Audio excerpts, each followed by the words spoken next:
एक किताब अभी लेटेस्ट मुझे पता चली। 1917 में एनी बेसेंट नाम की एक महिला थी, वो इंडियन नेशनल कांग्रेस की अध्यक्ष थी 1917 में। 1922 में उन्होंने एक किताब लिखी। वो किताब कैसे मिलेगी किसी ने सोचा नहीं। लेकिन अगर आप में, सॉरी टू से, लेकिन जैसे गर्लफ्रेंड से मिलने के लिए रास्ते निकालते ना, हम में से बहुत लोग छत कूद के गए होंगे। मान लीजिए, क्या बात है, ऐसा होता है, सच बात है। जब आपको कुछ करना होता है तो आप कैसे रास्ते निकालते हैं, और आपको कुछ नहीं करना होता तो आप इतने बहाने बनाते हैं कि लगता है कि वो काम हो नहीं। वो किताब रिसेंटली मुझे अभी मिली है।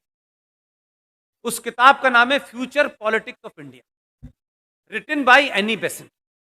वो अपनी किताब में क्या कहती हैं कि जिस जमाने होम रूल की बात हो रही थी, उस जमाने अंग्रेज जो अपर कास्ट थी, उसके खिलाफ जितने भी नीचे के लोग थे, उनसे अंग्रेज बुला बुला के ये कहा करते थे कि देखो, तुम लोग होम रूल की मांग मत करो। अगर होम रूल आ गया तो ये ब्राह्मण तुम्हें अपना गुलाम बना लेगा। ये एनी बेसेंट लिख के गई है, ये किसी और ने नहीं लिखी। वो किताब अवेलेबल है।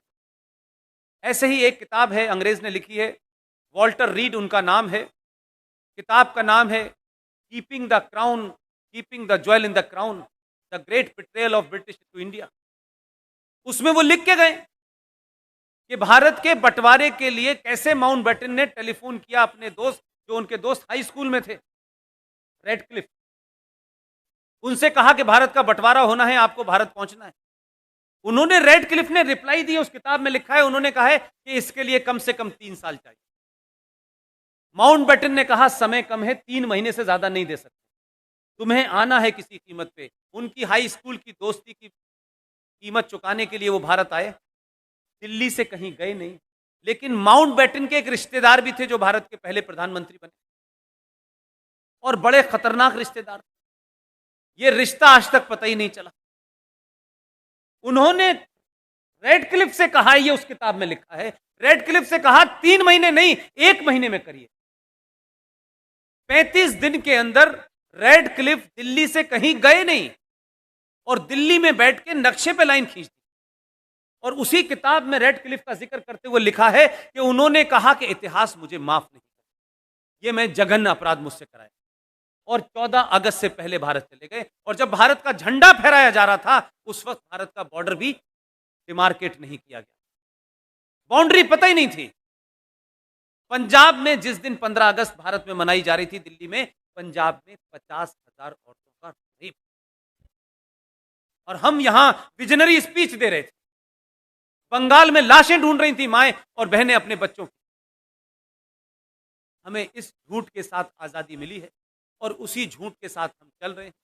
जब तक ये झूठ चला, तब तक बहुत लोग आए, और इस झूठ पे से हल्की सी कालिक होती है, इसलिए अब दूसरे लोग आने। ऐसे ही एक किताब है, उस किताब का नाम है one life is not enough. ये हिंदुस्तानी ने लिखी है, 24 कैरेट के हिंदुस्तानी ने लिखी है, राजस्थान के रहने वाले हैं। जवाहरलाल नेहरू जब प्राइम मिनिस्टर थे तो उनके ऑफिस में काम करते थे। इंदिरा गांधी थी तो भारत के फॉरेन मिनिस्टर बने, पाकिस्तान में भारत के हाई कमिश्नर बने। जीवित हैं, बड़े महान और मस्त आदमी। उस किताब में लिखा हुआ है, ये डिबेट के रेफरेंस में मैं कह रहा हूं, इसलिए वो किताब मैंने ढूंढी, क्योंकि मुझे कोई रेफरेंस देना था, तो मुझे कोई ऐसी घटना निकालनी थी कि ये वाकई में कभी हुई है या नहीं हुई है। भारत में एक लोक नायक के नाम से एक साहब मशहूर हुए, जिन्हें जयप्रकाश नारायण कहते हैं। उन्होंने किस सरकार के खिलाफ मूवमेंट चलाया, ये विषय नहीं है, लेकिन एक जन आंदोलन बड़ा खड़ा किया आजाद भारत के बाद। सत्ता का परिवर्तन हुआ, यह भी मेरा विषय नहीं है। जब उनकी मृत्यु हुई तो भारत की पार्लियामेंट के अंदर कुछ लोगों ने यह सवाल उठाया कि उनको श्रद्धांजलि देनी चाहिए, he was a great guy, बहुत बड़े आदमी। यकायक माउंटबेटन के रिश्तेदारों में से सब खड़े हो गए। तो ये कैसे हो सकता है, वो तो पार्लियामेंट के सदस्य। ये बात आप सोचिए 79 से मेरे दिमाग, मैं उस वक्त हाई स्कूल में, और मुझे जवाब अभी 6 महीने पहले। एक किताब मैंने खरीद के रखी 2 साल पहले, खरीद के रख ली, पढ़ता नहीं था मैं, लेकिन ये कुछ ऊपर वाले की देन है, सही समय पे मुझे वो मिल गई। मैं अपने साथी ओम यादव जी जो बनारस से आए हैं, ग्रेजुएट हैं, मेरे साथ मेरा पूरे साथ रहते हैं 24 घंटे, सब छोड़ दिया है उन्होंने, मैं उनको कुछ देता लेता नहीं हूँ, वो सिर्फ वॉलंटरी मेरे साथ पिछले 2 साल से हैं। पूरे मेरे प्रोग्राम की कथा चिट्ठा रखते हैं, कहाँ जाना है, कैसे जाना है, चिंता करते हैं, युवा हैं। मैं उनके साथ बैठा था, मैं प्लेन में था, तो मैंने वो किताब निकाली और पढ़ना शुरू किया। आप यकीन मानिए, आपको लगेगा कि मैं कोई, और आप जानते हैं मेरी बैकग्राउंड ऐसी नहीं है, मैंने जीवन में बहुत कम पूजा की है। मुझे जैसे ही मैंने उस किताब को पढ़ना शुरू किया, मुझे 5 मिनट के बाद वो बात मिल गई जो 79 से मेरे दिमाग, उसका तोड़ मिला। और उस किताब के one life is not enough written by Kunwar Natwar Singh. Natwar Singh ने उस किताब के पेज नंबर 42 पे तीसरे पैराग्राफ में लिखा, और कमाल की बात लिखी उसमें। एक रेफरेंस के लिए एक बात इस्तेमाल कर रहा हूं, उन्होंने कहा, तीसरे पैरे की शुरुआत है, Jawaharlal Nehru fall in love with Edwina Mountbatten.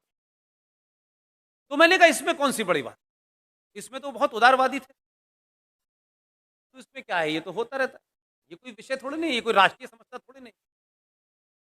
लेकिन आगे की बात उसमें महत्वपूर्ण, उसमें यह महत्वपूर्ण था कि इन 1960 मलेशिया के किसी आइलैंड के ऊपर एडविना माउंटबेटन की मौत हो गई। 1960 में एडविना माउंटबेटन मलेशिया के किसी आइलैंड पे अल्लाह को प्यारी हो जाती हैं। भारत की पार्लियामेंट में जवाहरलाल नेहरू ने एडविना माउंटबेटन को श्रद्धांजलि दी। यह है इस देश का।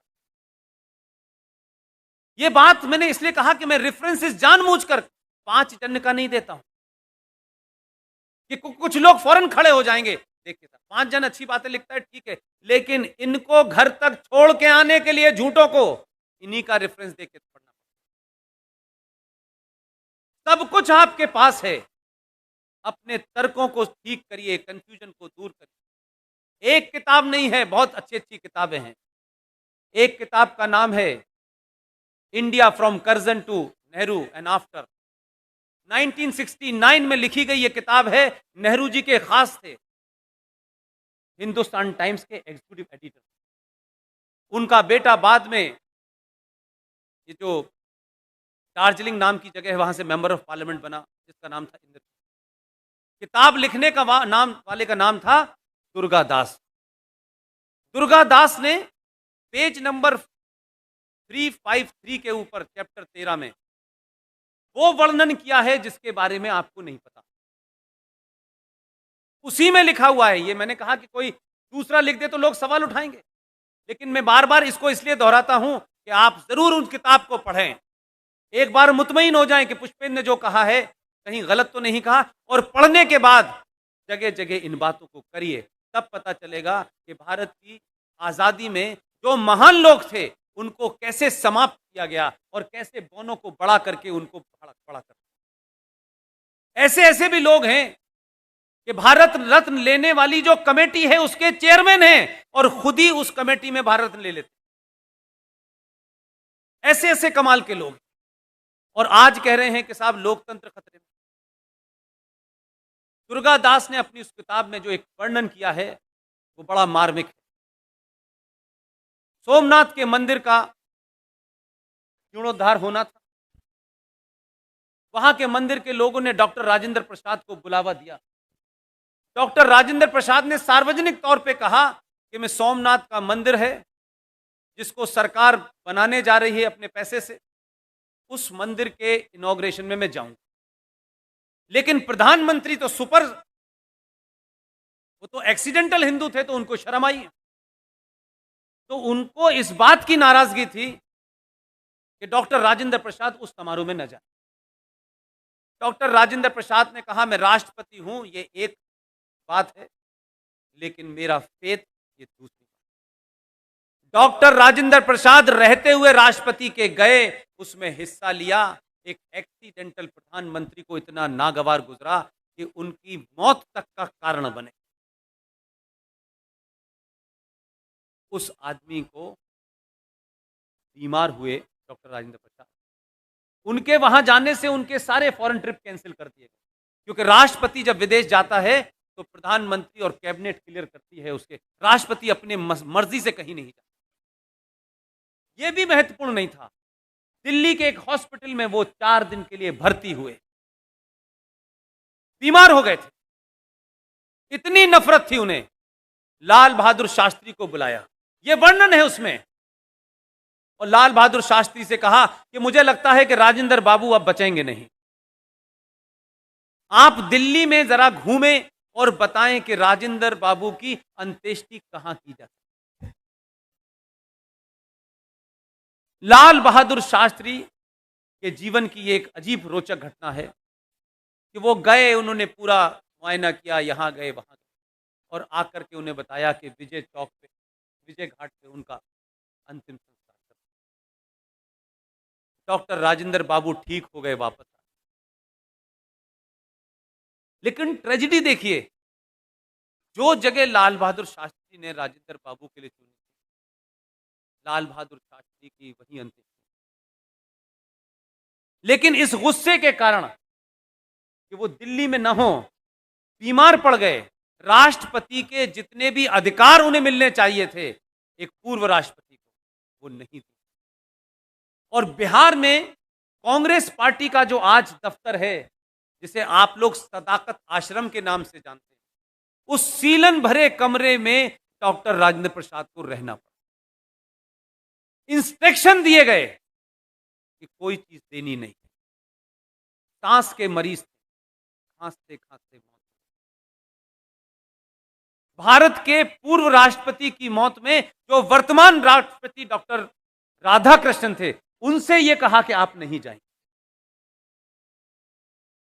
लेकिन मैंने कहा उस दौर में भी बड़े पावरफुल लोग थे, उन्होंने कहा यह मुमकिन नहीं है कि मैं राष्ट्रपति होते हुए पूर्व राष्ट्रपति की अंत्येष्टि में न जाऊं, वो गए। ऐसे तमाम सारे लोग उस वक्त, ये सारा वर्णन दुर्गा दास ने अपनी किताब